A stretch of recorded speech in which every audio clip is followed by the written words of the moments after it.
Bien, amigas y amigos, en esta parte del espacio, en esta noche, en este domingo, nosotros hemos querido aprovechar la presencia de un jurisconsulto, de una persona sabia en el aspecto de la materia laboral de derecho. Yo sé que muchos de ustedes que nos están viendo no son ni abogadas ni abogados. Vamos a tratar de que entre el invitado y quien les habla, hacerlo lo más viable posible para aquellos que no lo son y lo van a entender. Y yo sé que sí, porque la materia laboral es un derecho real, un derecho práctico.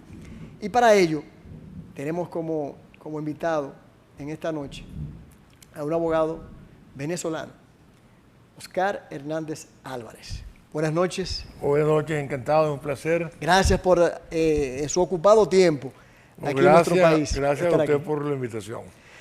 Don Oscar, ¿por qué le interesó el derecho? Bueno, esa pregunta tendría que remontarme a mucho tiempo atrás, ¿no? La verdad que comencé a estudiar Derecho porque todavía con muchas otras alternativas. Cuando yo estudiaba bachillerato, a mí no me gustaba la física, no me gustaba la química, me gustaba toda la parte humanística, pero me parecía que las carreras, digamos, como letras, filosofía, no me llamaban la atención como por un ejercicio. Sí, sí. Entonces fue casi por descarte que entré a la Facultad de Derecho. Luego, o sea, que no tuvo nada que ver que su papá, su mamá... No, porque mi papá era médico. Ya. Sí, mi mamá era maestra.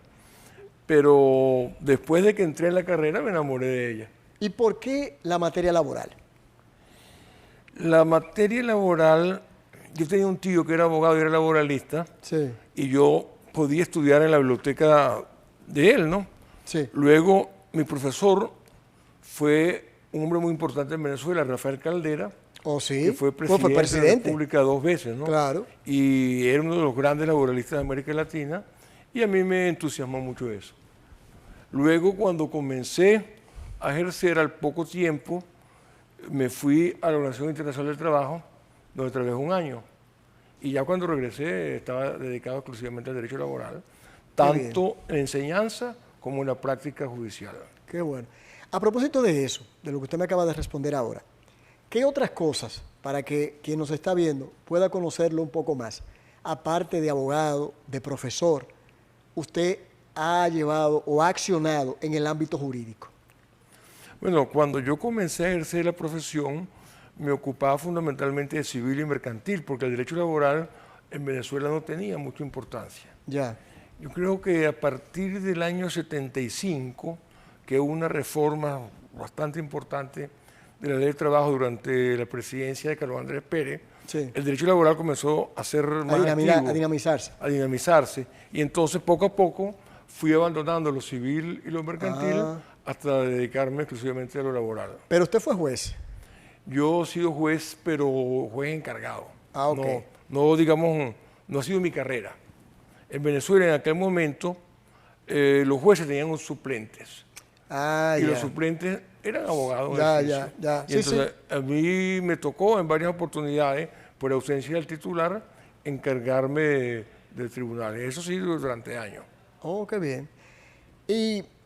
Pero también a usted le gusta o le apasiona la música. Sí, sí. La ópera sobre todo. La ópera. Sí. Y la escritura.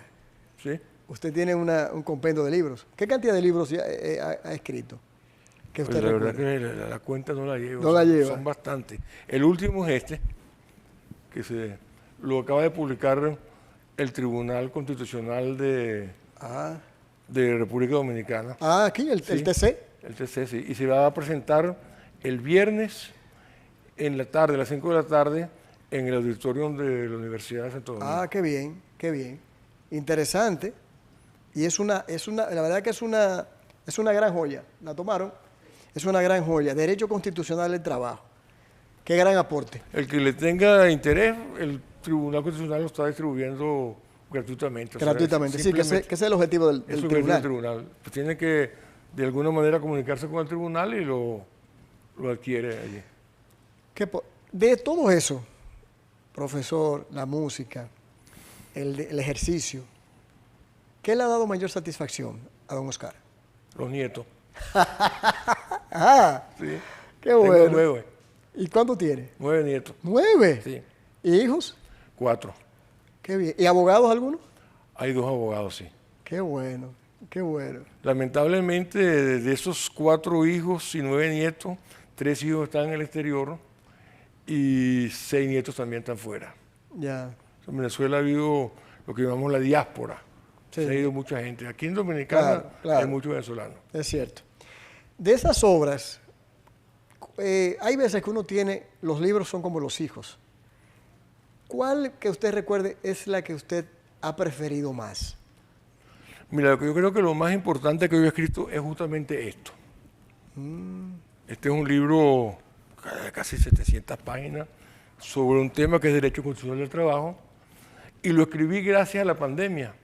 Porque tenía tiempo. Tenía tiempo, posiblemente no tenía clase, no tenía audiencia, no tenía nada y me dediqué a una investigación Más muy profunda. completa sobre todo lo que son las constituciones de los países de América Latina, Ah, qué de interesante. español y de España y de Portugal. Y bueno, yo creo que es lo más completo que yo he escrito. Qué bueno, qué bueno. ¿Qué le trae cuando usted da docencia? Es muy satisfactorio la profesión docente, creo yo, sobre todo el conocimiento que uno tiene de los alumnos. A veces hay alumnos que son malos alumnos que uno ha aplazado inclusive, pero que después cuando uno los ve a lo largo, uno siente ese reconocimiento, uno siente que uno ha hecho algo importante para contribuir a la formación de ellos, ¿no? Eso es muy satisfactorio. Ok. Entrando un poquito en materia, de manera breve, porque estamos con el tiempo, ¿cómo usted pudiese catalogar el derecho laboral latinoamericano? Es un derecho laboral muy desarrollado. ¿En qué sentido? En que yo creo que después de derecho laboral de Europa Occidental, la región que en sus textos legislativos se adapta más a los estándares de protección de la Organización Internacional del Trabajo, Sí. son justamente los países latinoamericanos. En cuanto a sus textos legislativos, mucho más que, digamos, que lo que son los países anglosajones, claro. o en Japón, donde el derecho laboral tiene un desarrollo más bien incipiente. Pero el gran problema de América Latina está en la eficiencia de las normas. Eficiencia de la norma. O sea, no en el contenido, sino en su aplicación. Me gusta eso. Por ejemplo, usted busca República Dominicana, Sí. un código de trabajo muy bien hecho. Sí, en comparación con el del 51, Sí. el del 92 era mucho es Justamente mucho mejor. nosotros estamos, una fundación que yo dirijo de Venezuela, Sí. está organizando para noviembre de este año en Santo Domingo un Congreso Internacional de Derecho al Trabajo y que es en homenaje a los 3 redactores de ese código, que fueron el doctor Lupo Hernández Rueda, ya Fallecido a destiempo. el doctor Alburquerque, muy conocido, fue es vicepresidente de la República, y el doctor Milton Ray Guevara, que actualmente es el presidente constitucional. Claro. Ese código es un muy buen código. Ahora, ¿qué tanto se aplica? O sea, ¿cuál es el nivel de aplicación? O sea, ¿cuántas empresas realmente le dan cumplimiento a ese código y cuántos trabajadores se lo dan?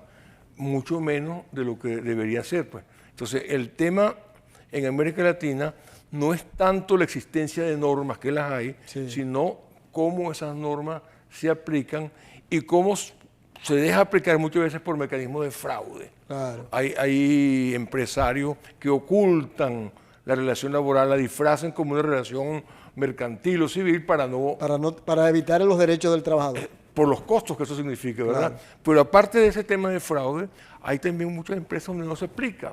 Y además, el caso más grave es la economía informal. Sí. En la economía informal, que normalmente en América Latina anda por el 50%. ¿Aquí también? Sí, en toda América Latina es muy grande. Allí no hay aplicación de la ley. No. Entonces, el tema nuestro en América Latina no es que tengamos buenas leyes, sino primero que tengamos aplicación de esas leyes y que tengamos jueces e inspectores del trabajo que estén dispuestos a trabajar para aplicarlo y que lo hagan bien. Ese es nuestro problema. Usted creo que participó en la redacción del 92, del código. Yo estuve como asesorando. Asesor de Albuquerque Sí, en ese momento. Exacto. Si usted lo visualiza, ese código del 92, ya estamos en el 23. O sea, estamos casi a 30 años de ese código. Sí. ¿Qué usted entiende? Aunque ya usted me ha dicho que el problema de nosotros no es de ausencia de leyes, sino de aplicación. Pero se ha estado hablando de reformar, de adecuar. ¿Qué usted entiende que habría que adecuarle o que le faltaría? Porque a veces quedan cosas que no se colocaron en el momento, que necesitaría el Código de Trabajo de República Dominicana. Mira, una reforma acá, por una parte, tendría de alguna manera que tratar y de manera equilibrada Sí. el tema de la cesantía. Yo iba para allá. Sí, porque el tema de la cesantía es el siguiente. Es una protección importante para los trabajadores Claro. y no se puede eliminar. O sea, eso es un derecho que tienen los trabajadores, un derecho, digamos, adquirido y sagrado, que no se puede eliminar. Que no todo, y escúchame la interrupción, que no todas las legislaciones inglesas lo tienen a nivel de la cesantía de lo que es el derecho del trabajador en la antigüedad. No, en los países anglosajones no No es- existe para nada. O sea, que es una conquista latinoamericana, Sí. se puede decir. Pero el tema es que la cesantía, como está concebida en el código actual, Sí, que es por tiempo indefinido, sí, a cualquier tipo de salario y además al último salario del trabajador, crea pasivos laborales muy grandes. Me explico. En República Dominicana y en Venezuela también, en Venezuela hubo cambios, luego le cuento de eso. En República Dominicana, un trabajador que gana el salario mínimo, digamos, el trabajador más humilde de un banco, ok, que puede ser, digamos, el portero que está afuera, sí, que gana a lo mejor un salario mínimo o algo más. Y el presidente del banco tienen el mismo derecho a la misma cesantía. Con lo cual, entonces, en ese banco, por una parte, muy buena parte de los dineros que se van a dedicar al pago de la cesantía van a estar en la persona de esos altos empleados. ya, Y eso no es lógico. ya, La cesantía debería tener un mínimo o un máximo, digamos, hasta 3, 4, 5 salarios mínimos, pero no indefinido. o sea, Eso que, sería que eso habría que adecuarlo. adecuarlo. Ok. Habría que decir que Ok. para el cálculo de cesantía se tomará cuenta hasta 3 salarios mínimos, Ok, hasta 4 salarios pero mínimos. no eliminarlo. No eliminarlo. Porque también se ha hablado de eso de un lado empresarial a la Sí. hora que se han sentado. Claro. La otra cosa que habría que buscar es que no tendría que ser el último salario, Ah, ya. sino con el salario de cada año. Ok, un promedio. Y buscar, sí, una forma de que ese dinero no se devalúe. Pero ¿qué es lo que ocurre? Cuando hay inflación, que aquí todavía no es un problema grave, sí. pero sí existe algo de inflación, cuando se va a pagar la cesantía a un trabajador después de 10, 15 o 20 años, ese pasivo laboral resulta muy alto, porque hay que multiplicar esos años de antigüedad por el último salario. Es cierto. Entonces, ¿qué pasa? Que muchas veces los empleadores no favorecen la permanencia del trabajador de una empresa, porque si tarda mucho tiempo, le sale muy caro. Claro. Entonces, y eso es algo que es malo para el trabajador y es malo para la empresa. Sí, porque entonces les resulta costoso y lo que hace es que terminan sacando a ese trabajador para buscar uno más para joven. buscar uno más joven y uno más nuevo. Claro. Y eso es malo para el trabajador, pero también es malo para la empresa. Es cierto. Es malo para la empresa, porque una empresa lo que debería buscar es la mayor permanencia de los trabajadores, porque cuando un trabajador está trabajando durante mucho tiempo, no solamente es que aprende mejor su trabajo y lo hace mejor, No, y ha invertido. sino que se identifica con la empresa. Es cierto. Entonces, esa forma de calcular la cesantía más bien estimula la poca permanencia Ya. de los empleados. Y por Ya. eso creo que eso sería... Eso sería la parte más fundamental que habría que Hay entrar. otras cosas. Eso es algo que más bien sería bien visto por los empleadores y por los trabajadores. Pero hay otra cosa que es muy típica de la República Dominicana, yo creo que es el único país que lo tiene, y que a mí me parece que es absurdo. ¿Cuál es? En el proceso laboral dominicano, Sí, cuando una persona pierde en primera instancia... sí. En primer grado. En primer grado, ¿verdad? En el tribunal, usted quiere En decir. el tribunal de primer grado, ¿verdad? Sí. Cuando va a apelar, Apelar. a ir al superior, Ah, sí. tiene que pagar el depósito, el duplo. depósito y el duplo. El duplo, sí. Eso es absurdo. Porque ¿qué es lo que hace eso? Que además aquí la justicia tampoco es tan rápida, ¿no? Entonces un empleador lo condenan en primera instancia, puede ser una condena, digamos, muy irrita, muy injusta, sí, pero él tiene que sacar una plata, dejarla ahí el doble de la condena, sí, dejarla ahí depositada sí, durante 2 o 3 años o más, lo que puede durar el proceso, y eso no tiene sentido.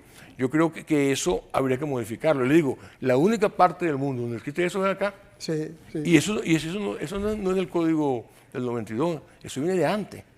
Sí. Eso es una cosa que ha venido de siempre y que en el momento de que hicieron la reforma del 92, posiblemente se fijaron más en aspectos más sustanciales y no en eso, y eso quedó ahí. Eso sería un aspecto que yo creo que habría que reformarlo. Me parece que eso no es del 50, me parece que eso es el asunto del duplo creo que vino ya estando en el 92, entrando. Ya estando haciéndose aplicado Por eso decía, eso ya existía. Aplicándose el 92. Sí. Fue que entró esa norma. Lo que se buscaba en ese momento quizás era evitar que muchos empleadores tuviesen que apelar cualquier decisión simple y llanamente para afectar trabajadores, porque también hay que ver ese otro lado. ¿Cuánto dura un proceso para un trabajador que necesita ese dinero y que muchas veces empleadores apelaban, casos que quizás no tenían una envergadura? Y lo que yo lo veo desde ese punto de vista, lo que se quiso también fue como equiparar una situación de evitar que cualquiera tuviese que apelar por el simple hecho de hacerlo. Lo mismo pasó en el caso de la Suprema Corte de Justicia, en cuanto a la comparación del recurso de casación en el tope de los salarios mínimos que tiene que corresponderse para que un trabajador pueda, o una persona que quiera recurrir en casación, pueda hacerlo basado en la cantidad de salarios mínimos que corresponde la casación. Pero hay otra cosa en cuanto a la duración de los procesos. Yo no sé si aquí se está indexando las demandas. Sí, claro. Eso es indispensable, claro, porque lo que ocurre es que cuando no hay indexación... No, entonces, evidentemente que la inflación se lo come. No, pero el empleador se siente estimulado a alargar el proceso con defensas claro, que son improcedentes, claro, que él sabe que va a perder, claro, pero que si pierde 5, 6 o 6 años sería después, la misma cantidad. Exactamente. Exacto. Vámonos a ir a una pausa, don Oscar. Hay todavía muchos temas que tratar y quiero aprovecharlo bien a una figura como usted, que no todo el tiempo uno tiene la oportunidad de hacerlo. Así que vamos a una pausa y volvemos. Bien, estamos conversando en esta noche con un abogado venezolano, jurisconsulto. Digo venezolano para que se entienda el origen, pero ha visitado y ha estado en República Dominicana desde hace años, en Latinoamérica, Europa, un reconocido jurisconsulto, Oscar Hernández Álvarez. Don Oscar, nos quedamos en una parte, ya abarcamos la parte del código de lo que sería la reforma, que eso está pendiente en nuestro país. Ahora bien, yo no sé si usted tiene la percepción que le voy a expresar ahora con relación al sindicalismo. ¿Usted entiende que ha entrado en crisis, que el auge del sindicalismo de los años 70, de los 80 y 90 inclusive, no es el de hoy? Sí, evidentemente. Los índices de afiliación sindical son muy bajos, salvo unos cuantos países en América Latina, como Argentina o Brasil, pero en línea general el porcentaje de trabajadores afiliados en los sindicatos es muy bajo. Aquí en República Dominicana es muy bajo, además está muy disgregado. Sí, hay muchas centrales sindicales, no hay una unidad de acción sindical. Sí, han perdido fuerza. Mucha. ¿Y a qué usted cree que se debe? Bueno, son muchas razones, ¿no? En otras cosas, hay una atomización de los sindicatos, porque en la mayor parte de los países los sindicatos son por empresas y no por ramas de industria. Sí, eso es verdad. Pero en el caso de Argentina o en el caso de Brasil, donde los sindicatos son por ramas de industria, el índice de sindicalización es muy grande. Esa es una razón. La otra razón es la economía informal. Si usted tiene el 50% de los trabajadores en la economía informal, esos trabajadores no están sindicalizados. Es cierto. Sí. Y la otra cosa, hay, digamos, una serie de transformaciones en la organización del trabajo que son contrarias a la prosperidad del sindicato. Ya. Por ejemplo, todo lo que son los mecanismos de tercerización, de descentralización, todo lo que es, digamos, el teletrabajo o el trabajo por plataformas digitales, que son formas contemporáneas, muy modernas. Que han avanzado, no igual como lo ha hecho la clase sindical. Sí, pero eso evidentemente dificulta mucho el sindicalismo. Es cierto. Usted escribió un libro que lo tituló Crítica a la subordinación. Brevemente, ¿por qué el título? Bueno, la crítica a la subordinación no es un libro, es un artículo. Ah, un artículo. Que escribí conjuntamente con... ¿De una revista? Sí, en una revista con un ilustre jurista uruguayo fallecido que es Óscar Hermídez Uriarte. Ese artículo lo acabo de reexaminar y se llama Crítica a la subordinación 20 años después. Acaba de ser publicado, ¿no? Sí. Pero fíjese que la palabra crítica no está en el sentido que uno utiliza normalmente, que es criticar algo, decir que está malo. Es como, digamos, la crítica a la razón pura, que es un libro famoso de Kant, ¿no? De Kant, sí, o sea, crítica en el sentido de examinar críticamente, auscultar. Exactamente. Sí. Eso es lo que... Pero no es que yo por eso le hice la pregunta. Por eso, no es que yo sostenga ahí que la subordinación sea mala o que no exista, todo lo contrario, ¿no? Ya. Ahí la conclusión a que se llega es que la subordinación ha sido tradicionalmente el criterio distintivo entre la relación de trabajo y otras relaciones. Y sigo pensando que es la forma típica de decir que una persona es trabajador o es autónomo, es saber si está o no subordinado. Okay. Hay otro título que también me llamó la atención. Fraudes laborales en la época digital. Que creo que usted impartió una charla hace poco, hace un año o 2 años, en el Ministerio de Trabajo. Sí, exactamente. ¿De qué se trataba? Bueno, un poco lo que le señalaba, la era digital ha dado lugar a ciertas formas de prestación de servicio que son muy diferentes a las tradicionales y que crean, digamos, mucha confusión. Ya. Me refiero al teletrabajo, me refiero al trabajo por plataforma, al tipo de trabajo ¿Qué es fácil perjudicar los derechos del trabajador o de ambas partes?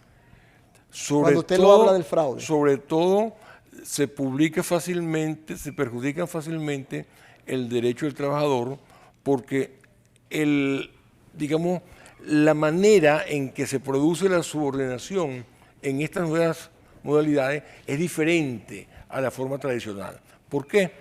Vamos a poner el caso del Uber, por ejemplo. Okay. Allí no hay un horario de trabajo. Sí, es cierto. Allí no hay un supervisor que está encima de él. Una plataforma. No hay tampoco un sitio de trabajo. Es cierto. Entonces, esos elementos que tradicionalmente eran los que configuraban la subordinación, la existencia a un centro de trabajo, el cumplimiento de un horario, la existencia de un supervisor que estaba encima del trabajador, dándole inmediatamente todas las instrucciones, eso no existe. Pero ¿por qué hay subordinación?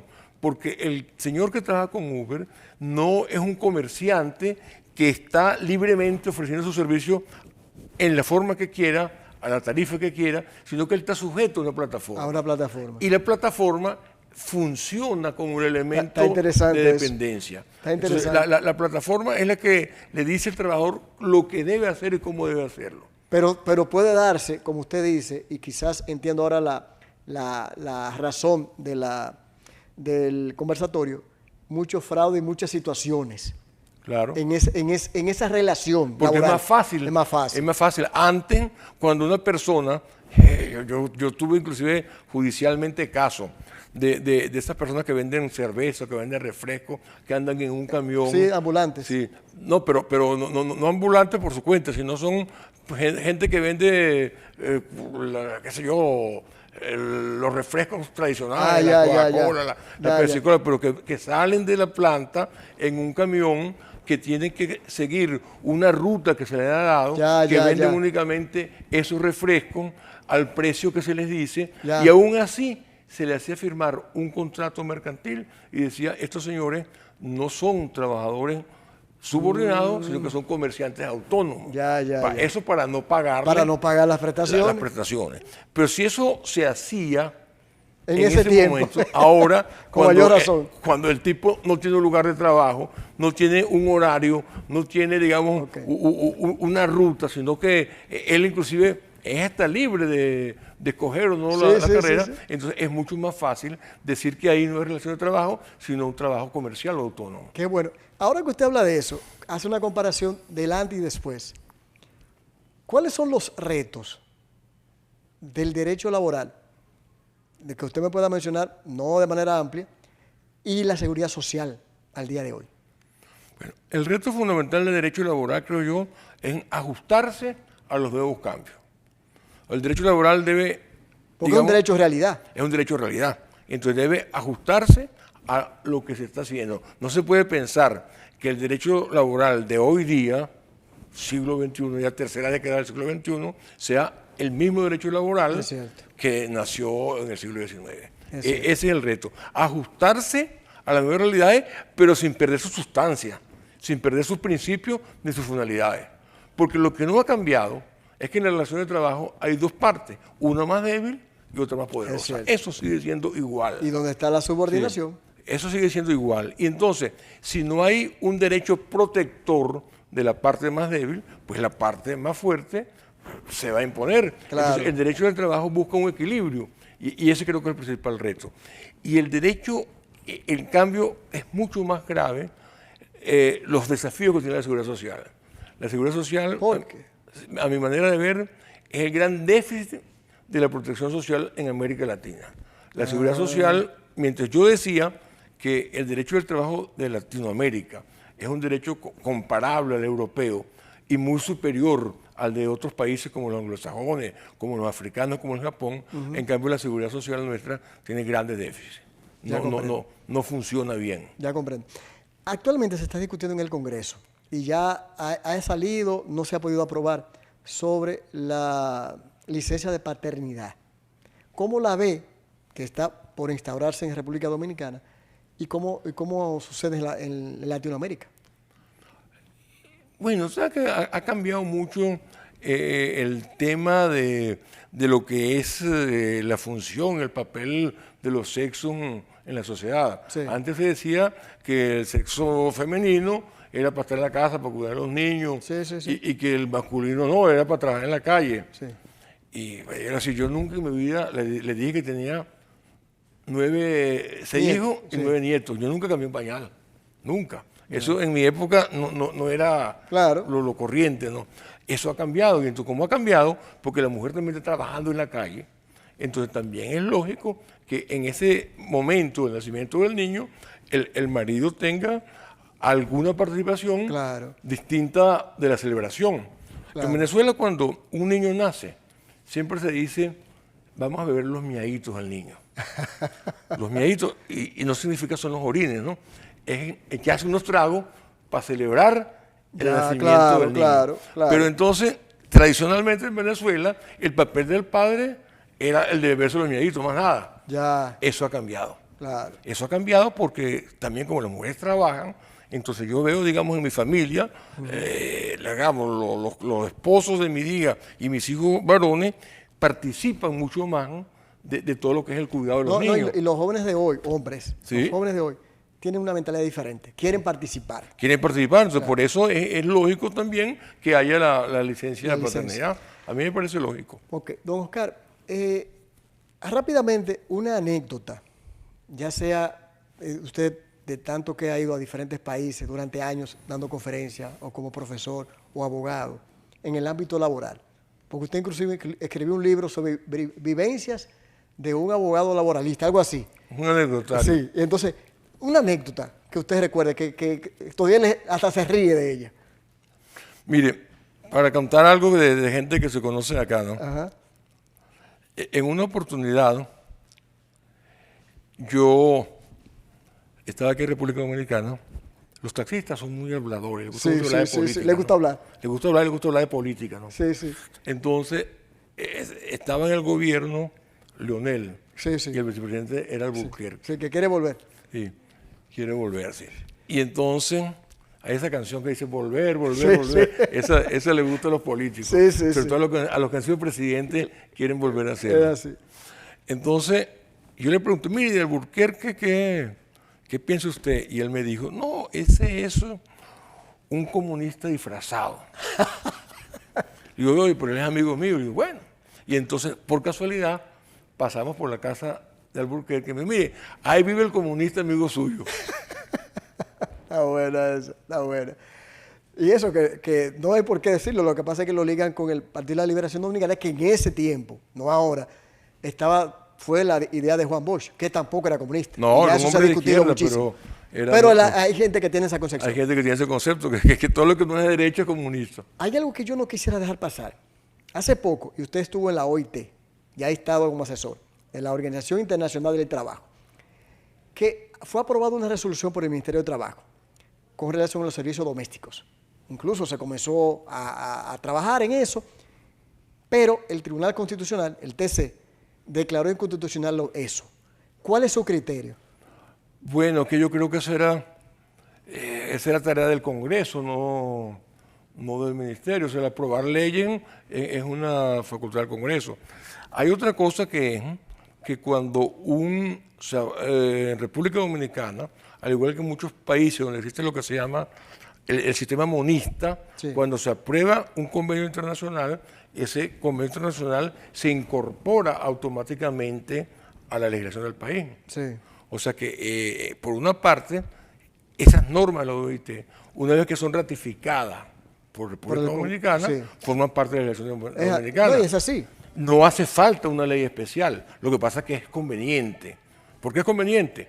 Oye, porque la gente lo conozca, Claro. porque si hay un convenio que no está en el código, que no está impreso en ningún medio dominicano, los trabajadores domésticos ni siquiera se van a enterar. Claro. Entonces yo claro. creo que sí era importante y conveniente que dentro de la reforma que se está planteando dentro del Código del Trabajo se incorporen todo, no solamente el del trabajo doméstico, todos los convenios que han sido ratificados por la República Dominicana. Pero yo creo que esa es una tarea del Parlamento y no del Poder Ejecutivo. Estamos de acuerdo.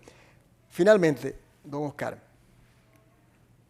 ¿cuál ha sido o cuál es su mayor satisfacción durante todos estos años, recorriendo el mundo, llevando conocimiento en los diferentes países? Ya se lo dije. Los nietos. Los nietos, sí. Y le voy a contar a usted que le dije una anécdota.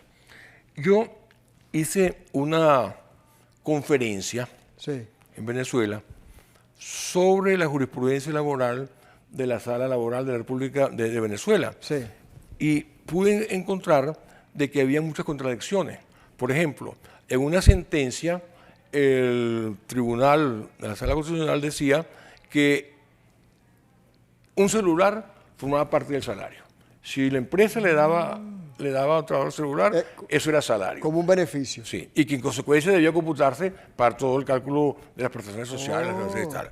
Pero a los 15 días decía lo contrario. Los mismos magistrados, sin votos salvados ni nada. Encontré, por ejemplo, era casi todo en materia de salario, que decía, por ejemplo, si a un empleador, a un trabajador, se le da un vehículo para su uso, Sí. eso forma parte del salario. Sí. Pero a los 10 días decía Cambiaba. todo lo contrario.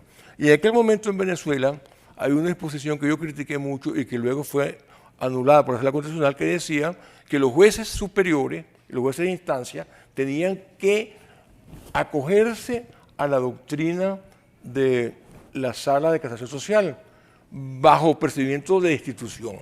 Si ellos decidían distinto a lo que decía la Sala, quedaban destituidos.